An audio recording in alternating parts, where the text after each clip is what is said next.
Tous les chirurgiens maxillofaciaux actuels, qu'ils soient civils ou militaires, on est les descendants de ces chirurgiens de la Grande Guerre.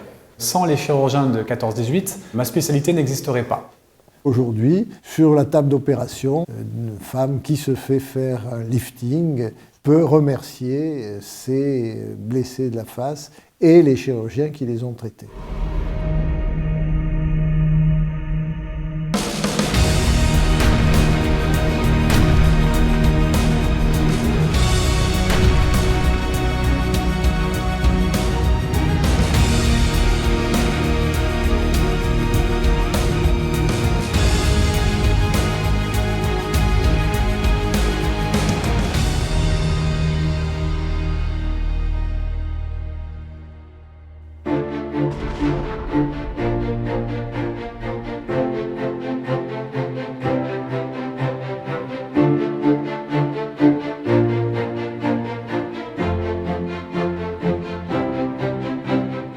C'était la première fois que des armées utilisaient autant d'artillerie.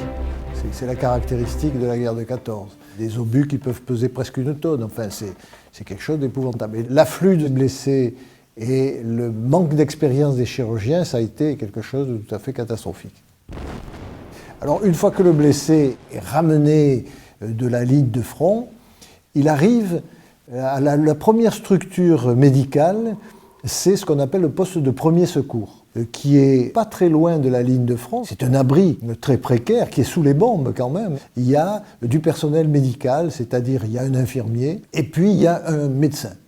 Son rôle, c'est un rôle de tri, c'est-à-dire il va voir celui qui va mourir, il va lui faire de la morphine s'il en a, et celui qui juge transportable, il va essayer de trouver quelqu'un qui va pouvoir le ramener encore plus en arrière. Alors là, c'est le deuxième niveau, si vous voulez. Vous avez ce qu'on appelle l'ambulance.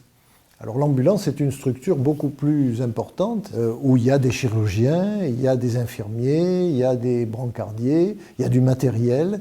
Et c'est une structure qui est située à quelques kilomètres du front. De l'ambulance, ensuite, on va le transporter dans ces fameux hôpitaux, encore un peu plus en arrière, mais toujours dans la zone des armées, sous administration militaire, ces hôpitaux qui vont évacuer ce patient dans les zones de l'intérieur.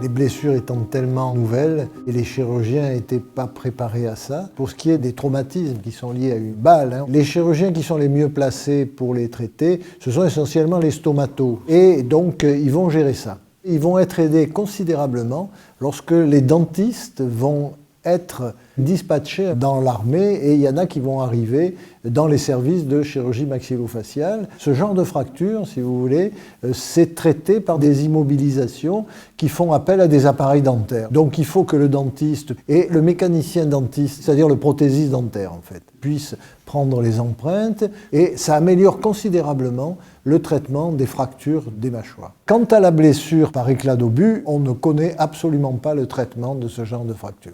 Donc au début, on va traiter malheureusement en dépit du bon sens. Les chirurgiens ont essayé de rapprocher la peau pour la fermer. Là alors, on va avoir des résultats catastrophiques. Après, on va comprendre qu'il faut fermer en apportant du tissu. Et là, on va inventer des techniques pour amener du tissu. Pour refaire un nez, on va ramener de la peau du dos ou de la peau d'ailleurs. Au début, ça va être très très grossier. Puis petit à petit, il va falloir affiner ce lambeau. Les patients étaient opérés sans anesthésie générale, sous anesthésie locale pendant des heures, parfois 10, 15 fois. Ces patients-là avaient une tolérance au mal beaucoup plus élevée que la nôtre.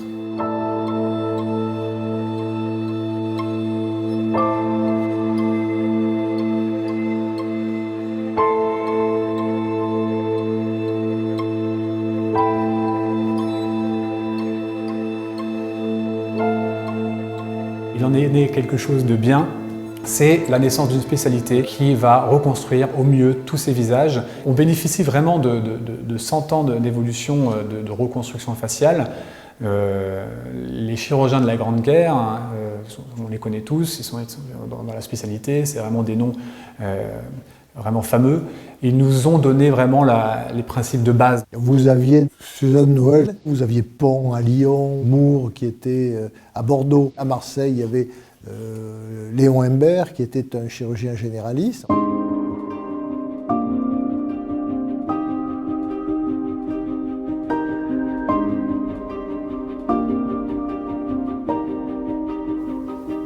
Un des plus connus, c'est Hippolyte Maurestin qui a eu le service du Val-de-Grâce, hein, qui s'est spécialisé dans cette chirurgie. Alors Maurestin, c'était un chirurgien brillant et qui était très, très habile de ses mains. Il essayait, dans les pertes de substance, de faire des petits lambeaux locaux, de faire ce qu'on appelle des petites plasties. Il disait qu'il faisait des plasties en jeu de patience, c'est-à-dire qu'il mettait des heures à raccorder les petits lambeaux.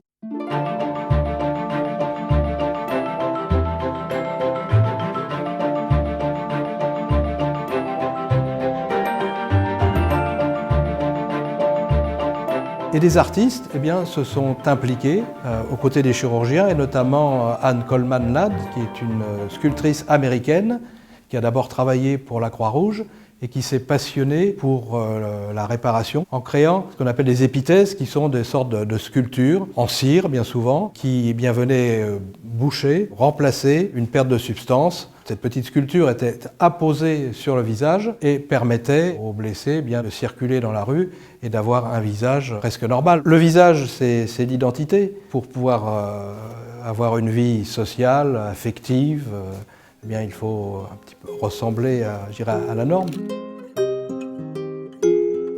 Merci à ces combattants, merci aux chirurgiens qui se sont spécialisés là-dedans, parce qu'ils ont été vraiment les promoteurs, malgré eux bien sûr, de cette reconstruction faciale.